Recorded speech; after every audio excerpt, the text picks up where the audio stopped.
Hello, seek and read the book of the Lord, seek and read the one God. Now let's talk about Jesus. Who is Jesus? Sino si Jesus?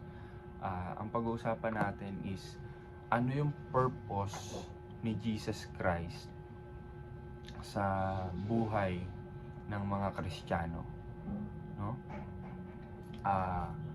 Ngayon, even from the Old Testament, may purpose si Jesus Christ. Ang purpose niya is to lead the prophet into him, no? Anong ibig sabihin nun?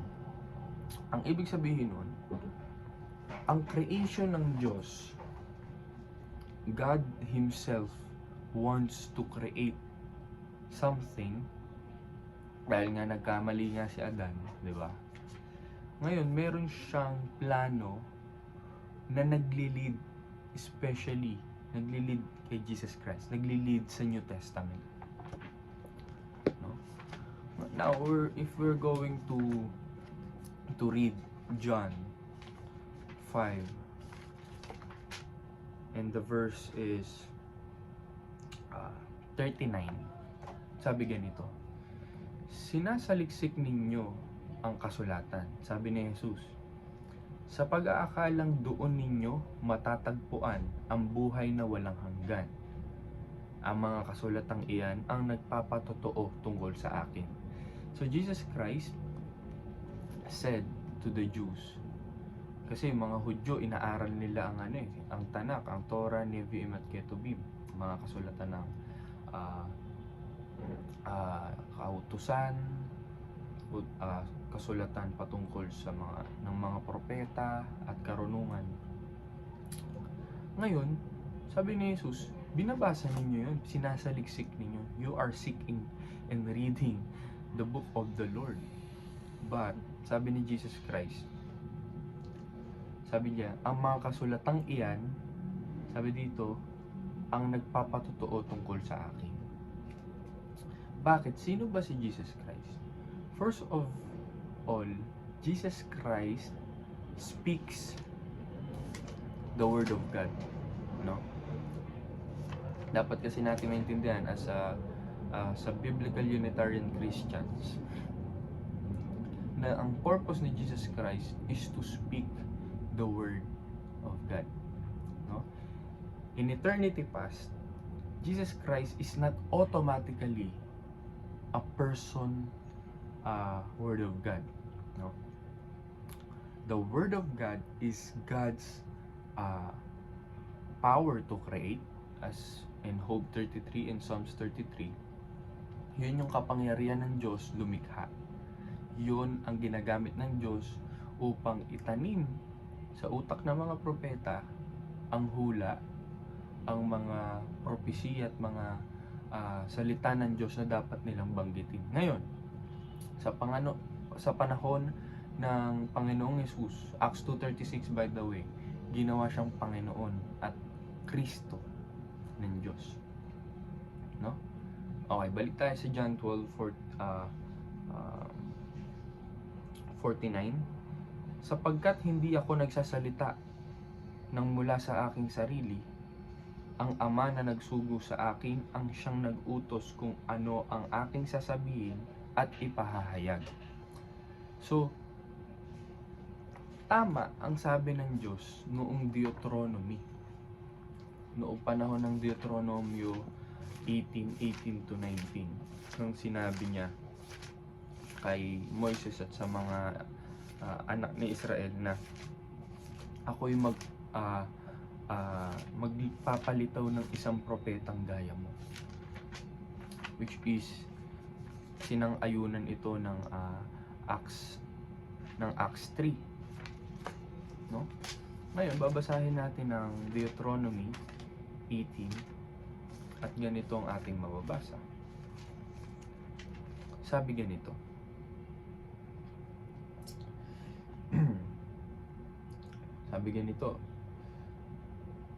sabi sa 17, Sinabi naman niya sa akin, tama ang sabi nila. 18, kaya mula sa kanila, pipili ako para sa kanila ng isang propeta. Propetang katulad mo, sasabihin ko sa kanya ang aking kalooban at siya ang magsasabi nito sa mga tao. Ibang version, no? In King James, I will put my words into his mouth. Sino mang hindi makinig sa kanya na nagsasalita para sa akin ay mananagot sa akin. Gets mo? Sabi pa sa 20, as a clarification, ngunit ang sino mang propetang magsalita para sa ibang Diyos o kaya'y magkunwaring nagsasalita para sa akin, subalit hindi ko naman inatasan ng propetang tulad nyon, ay dapat patayin. No? Jesus Christ was not crucified because he claimed to be God. No? Jesus Christ was crucified because he claimed to be the Messiah. That's why hindi natin pwedeng sabihin na kinlaim kasi ni Jesus Christ na siya'y Diyos. Hindi niya ho kinlaim, no? Sabi niya ho sa John 8:40, isa akong taong nagsasabi ng katotohanan ng tanging narinig ko sa Diyos. So ibig sabihin, lahat ng sinasabi ni Kristo ay pawang galing sa Diyos. No? Yun ang maliwanag doon. Why we don't believe in pre-existence of Jesus Christ? Because, simple, John 1:1 should not contradict Isaiah 44:6-8. Because God said, wala akong nakikilalang iba, walang Diyos, wala akong kasama, wala akong nakikilalang iba. Ako ang nagladlad ng lupa at langit ng mag-isa. No? Acts 44. Pag binasa mo yung buong talata na yun. No? And also in 1 Kings, when a prophet saw the throne of God in heaven, nakita niya may mga heavenly council na nakaupo sa kanan at kaliwa ng Diyos. Wala siya nakitang any kind of specific, special person na nasa kanan ng Diyos. So basically, yung sinasabi dun sa Psalms 110 verse 1 is a prophetic word that will happen eventually in the future. Hindi pa siya nangyayari in the eternity past. Kaya, yung sinasabi sa John 1:1 na in the beginning was the Word, some might believe that yung John 1:1 is a new creation. They use a 1 John 1:1. Some biblical Unitarians believe in Genesis creation. But what I can say is that there's nothing wrong about using all of them. It has its truth. And I believe we can use both of them. But for the sake of the many, sa nakakarami na biblical Unitarians, they use the Word of God is not a separate person to Him, just like humans. Humans' word, logos, wisdom, is not a separate person to Him, but it's actually Him. Now, when a person or God the Father sent another person, just like for example Moses, binigyan niya si Moises ng word to speak to people. Sabi pa ni Moises, di ba? Ano siya may stuttering pa nga siya, kaya medyo nadi-discourage siya. But God chose Moses to speak the word. Actually, binigyan pa siya ng assistant, no? Si Aaron. Ngayon, the same thing to Jesus, dahil si Jesus Christ is a finite being on that specific scenario in 33 years of living here on earth. Binigyan siya ng 12 apostles to actually spread the word of God. And that's the purpose of Jesus Christ. No? Ang purpose niya, yung again, to John 1:1, down to John 1:14, yun na yung purpose, that the Word of God was manifested in the flesh. When Christ began to speak, to preach the Word of God. And kailan yun nangyari? Nangyari ho yun nang bumaba sa kanya ang Logos, ang salita. No? At ang salita na yun, yun yung Word of God. And that's when Christ started to preach the Word of God. And the Word was made flesh and dwelleth among us. Sino yung nagdwelt among us? Yung flesh na nagsasalita ng Word of God. Kaya yung flesh, we beheld His glory as the only begotten Son of God. No? Bakit begotten? Because He is first. No?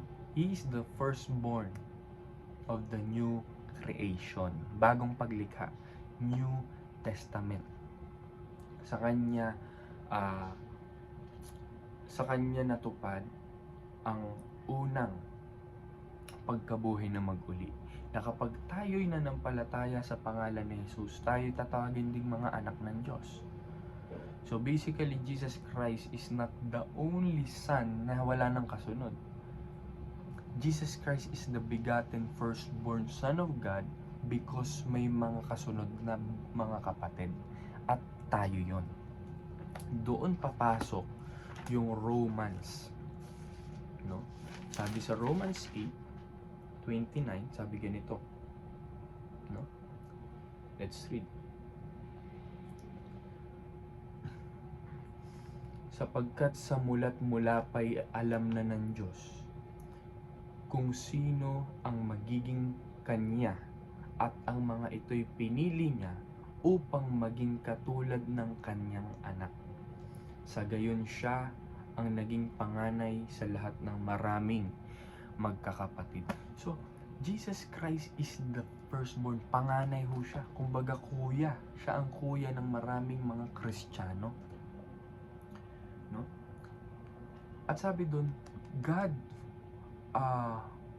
predestined, foreknow.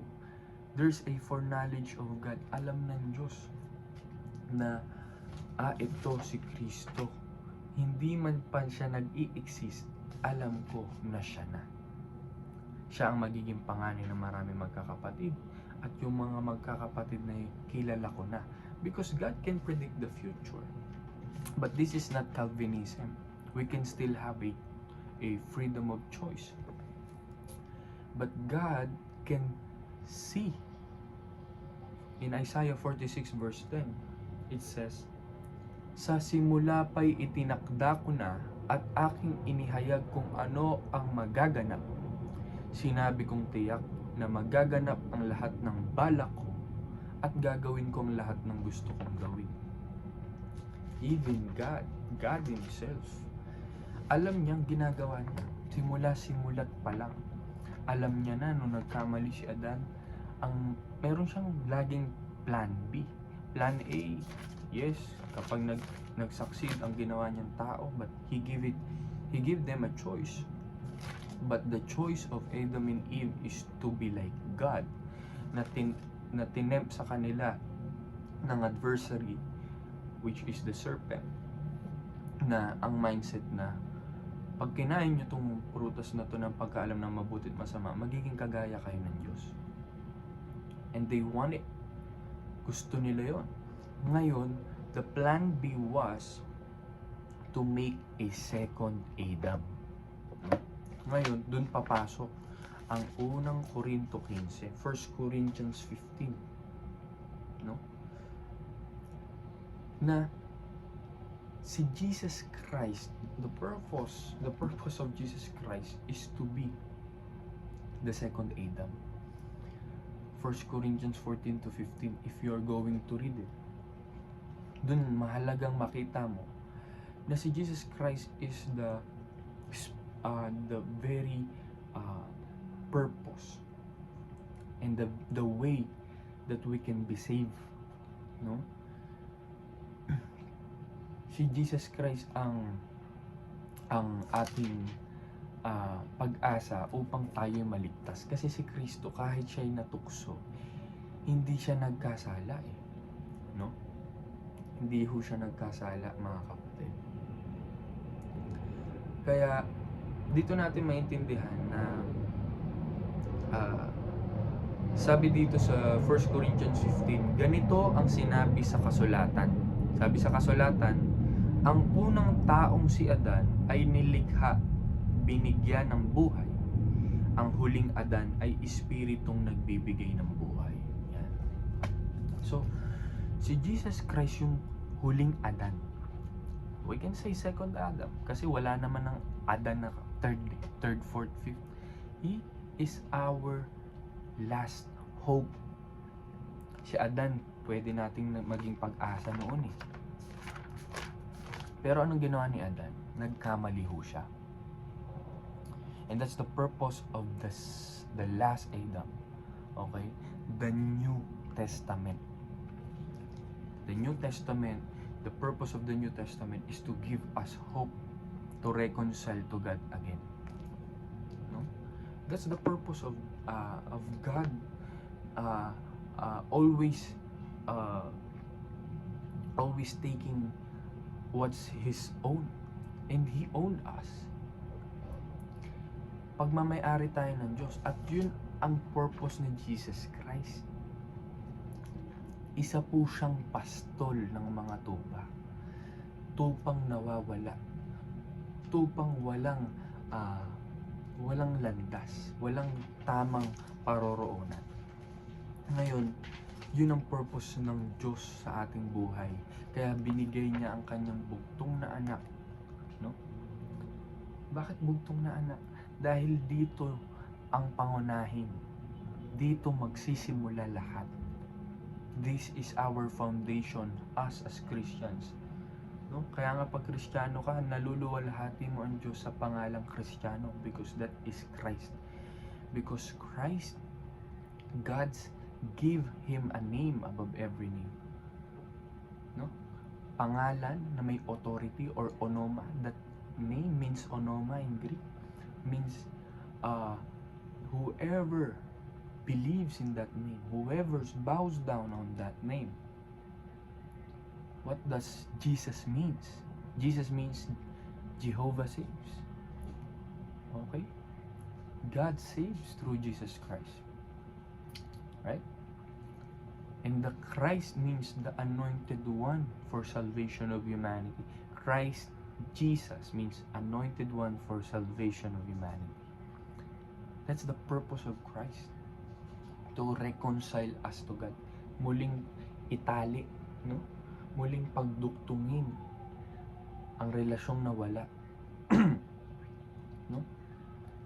And finally, God made Him a Lord.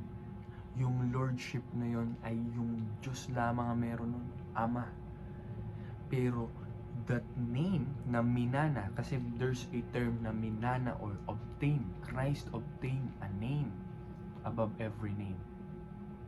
Okay? And that is Lord. Lordship. No? That's why in Psalms 110 verse 1, nagmumukhang dalawa ang Lord. But actually, it's a different type of Lord. The difference between Lordship of God the Father and Lordship of Christ. The Lordship of God the Father is Adonai. If you're going to dig deeper in Hebrews, in a Hebrew language, it's Adonai. Adonai said, unto my Adoni, sit down at my right hand. Actually, hindi pa nangyayari yun. That is a futuristic reference or prophecy that will happen to Christ. Na siya'y pauupuin sa kanan ng Diyos kapag siya'y na-ascend na nung nasa langit siya, nasa kanan siya ng Diyos, nakatayo siya, nakita siya ni Stephen. Lord, Lord, receive my spirit. And actually, there's a reference no? Na Christ is in the right hand of God right now. Umakyat siya sa kanan ng Diyos. Ngayon, pagbalik ni Kristo, may tinatawag ho tayong 1,000 years of reign. And some premillennialists, amillennialists, postmillennialists have a different view on this. This is actually a different topic about eschatology. But me personally, I believe on my latest update about amillennialism that Christ is a king. I believe he reigns even in heaven, even until here on earth, because Psalms 110 is all about until I make thy enemies thy footstool. It means hanggang mapasa ilalim ko ang iyong mga kaaway sa ilalim ng iyong mga paa. So there is a certain period of time that Christ will be a Lord, and after that God will take over for everything, no? At mababasa natin yan sa 1 Corinthians 15, no? Sa 26 to 28, ganito ang ating mababasa. Ang kahuli-hulihang kaaway na kanyang lulupiling ay ang kamatayan. Ganitong sinabi ng kasulatan, ang lahat ng mga bagay ay lubusang ipinailalim ng Diyos sa kanyang kapangyarihan, ngunit sa salitang lahat ng bagay, maliwanag na hindi kasama rito ang Diyos, na siyang naglagay ng lahat ng bagay sa ilalim ng kapangyarihan ni Kristo. At kapag ang lahat ay nasa ilalim na ng kapangyarihan ng anak, ipapailalim naman siya sa kapangyarihan ng Diyos na naglagay ng lahat ng bagay sa ilalim ng kapangyarihan niya. Sa gayon, ang Diyos ay mangingibabaw sa lahat. So basically, God is not a subject of the power of Christ. Why? Because God the Father is the Almighty who gave a power to Christ to give an umbrella of power to all the creation of God. And that's us. Ngayon, ang Diyos, si Kristo, at ang mga tao ay nakasailalim kay Kristo. Siya ang ulo ng iglesia. At ang Diyos, siya ang nagsusustena ng ginawa niya yun. It's just like a God and His word speaking to His creation. Ano ba ang gumawa sa mga tao? Ang salita ng Diyos. Ngayon, salita din ng Diyos ang ginamit niya upang isustain at iligtas tayo. And again, that's the purpose of Christ. That's the purpose of Christ. And actually, paano yan? Wala na si Kristo ngayon. Sino na mananatiling tagapagsalita niya? Tagapagsalita ng Diyos. And that's the purpose of the apostles. No? Mangaral. Ayun ang turo ni Kristo. Mangaral. Ipalaganap ninyong mabuting balita. Sa 2 Corinthians 5, no? Dito natin makikita yung kahalagahan. No? Yung kahalagahan na sabi dito sa 17, kaya't kung nakipag-isa na kay Kristo ang isang tao, isa na siyang bagong nilalang. Diba? Wala na ang dati niyang pagkatao, sa halip ito'y napalitan na ng bago. Ang Diyos ang gumawa ng lahat ng ito. Sa pamamagitan ni Kristo, ibinilang niya kaming mga kaibigan at hindi nakaaway. At pinagkatiwalaan niya kami upang maglingkod ng sa gayon ang mga tao ay maging kaibigan rin niya. Ang ibig sabihin, sa pamamagitan ni Kristo, ang mga tao ay ibinilang ng Diyos na kaibigan at hindi na niya tinatandaan ang kanilang mga kasalanan. At kami na may inatasan niyang ipamalita ito.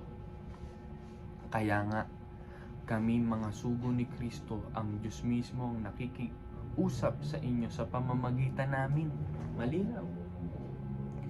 Kami nakikiusap sa inyo alang-alang kay Kristo na makipagkasundo kayo sa Diyos.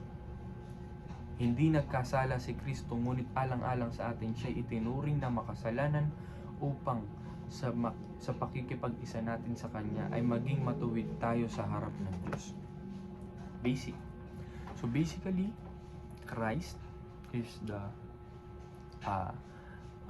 hindi siya nagkasala, pero naging kasalanan sa Kanya ang, kumbaga, iniatang sa Kanyang lahat nating kasalanan. And the point that Paul says that yung Diyos mismo ang nagsasalita sa pamamagitan nila, ganun din yung point kay Kristo. Ang Diyos ang nagsasalita sa pamamagitan ni Kristo Jesus. Okay? Sa pamamagitan ni Kristo, nagsasalita ang Diyos. Sa pamamagitan ng ni Moises, nagsasalita ang Diyos. So it's just like a spokesperson of God. Walang makakakita kailanman sa Diyos.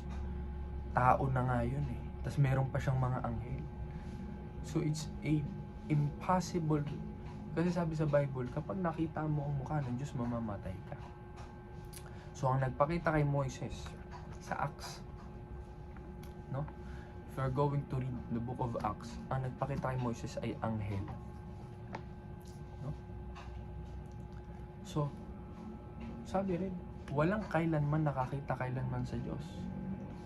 Diba? Sabi ni Kristo, you cannot see the shape of God. No? But Christ give us an idea. No? Sabi niya, niya tayo, kumbaga, ipinakilala niya sa atin ng Diyos. Paano niya sa atin pinakilala? Pinakita niya ba? Ito yung doktrinang practical at matured thinking, na ang pagpapakilala ni Kristo sa Diyos, ito ang buhay na walang hanggan. Ang makilala kanila na iisang tunay na Diyos at si Jesucristo na iyong isinugo.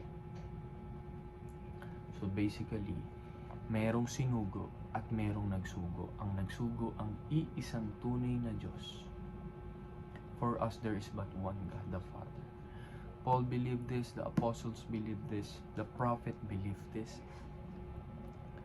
That's why we should worship one God and one God alone. Yun ang purpose ni Jesus Christ. Isa ho siyang tao na nagsasabi ng katotohanan. Tanging narinig niya sa Diyos. Kaya siya ang daan, buhay at katotohanan. Kasi nga siya ang huling Adan na nagbibigay ng buhay. Siya ang daan na dapat nating lakaran. At siya ang katotohanan nagsasabi ng katotohanan narinig niya sa Diyos. Yung salita ng Diyos na dumating sa Kanya. No?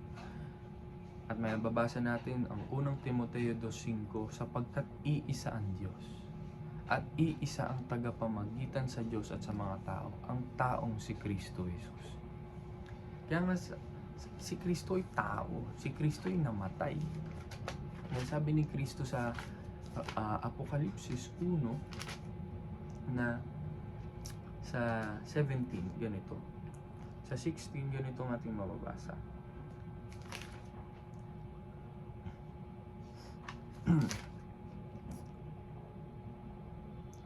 Sabi ganito, may hawak siyang 7 bituin sa kanang kamay at lumabas sa kanyang bibig ang isang matalas na tabak. Alam nyo ba ang Hebrews 4:12 nagsasabi na ang tabak is a significance of Word of God or the Spirit. Okay?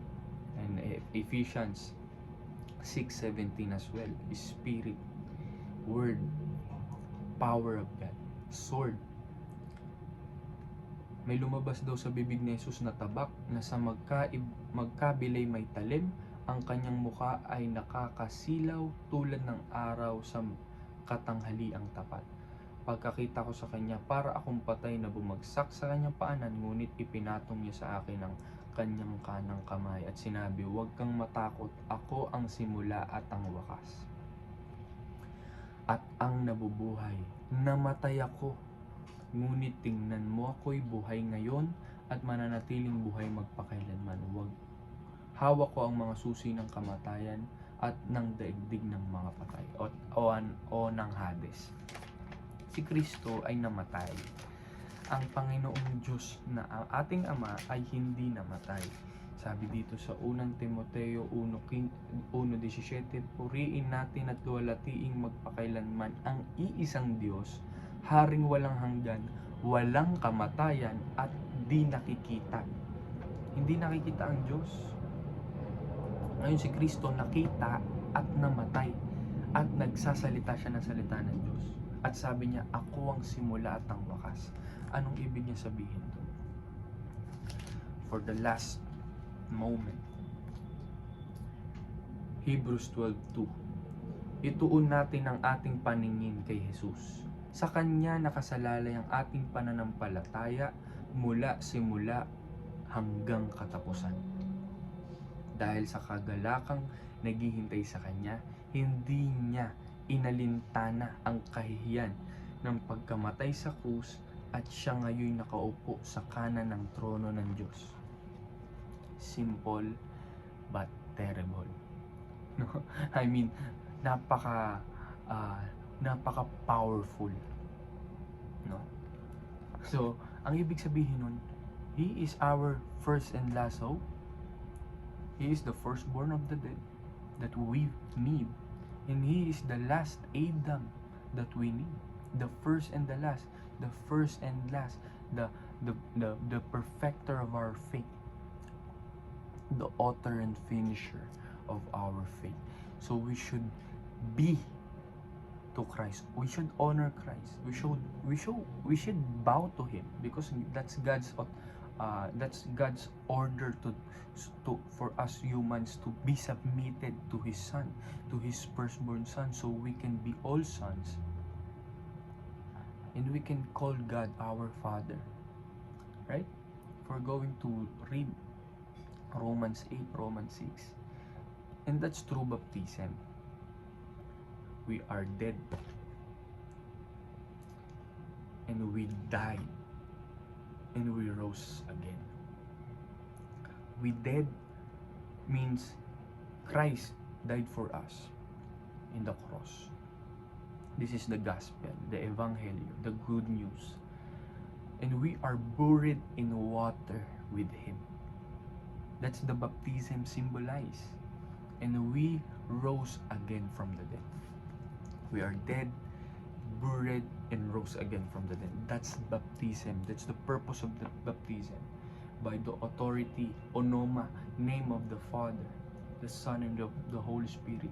The Father, which is the Creator, the Son, which is the Mediator, the Holy Spirit, which is the Comforter. Nandito po ang Spirit of Truth or the Word of God in the Bible. Kaya siya tinuturing na tabak na magkabilang talim. Ang Holy Spirit po ay Spirit of Truth. Kapag meron ka neto, meron kang seven Spirit of God. And mababasa mo yun sa Revelation 4:5, Revelation 5, Isaiah 11:2 na yung wisdom, knowledge, and understanding, counsel, and might, and fear of the Lord. And that's the seven Spirit, which is the Holy Spirit that was sent to all the earth. And that's through Jesus Christ. Kapag meron ka ng Holy Spirit, meron kang thinking that Jesus is Lord for the glory of God the Father. Thank you for watching, and seek and read the book of the Lord. I hope it helps who is Jesus is, especially for us biblical Unitarian Christians. And seek and read the book of the Lord, and He will lead you first to Jesus, and you will have the Holy Spirit, which is the Word of God, and you will know who is God. And that's the key for salvation of humanity. Thank you for watching. Don't forget to subscribe, and the truth shall set you free. Seek and read the book of the Lord, and seek and read the one God.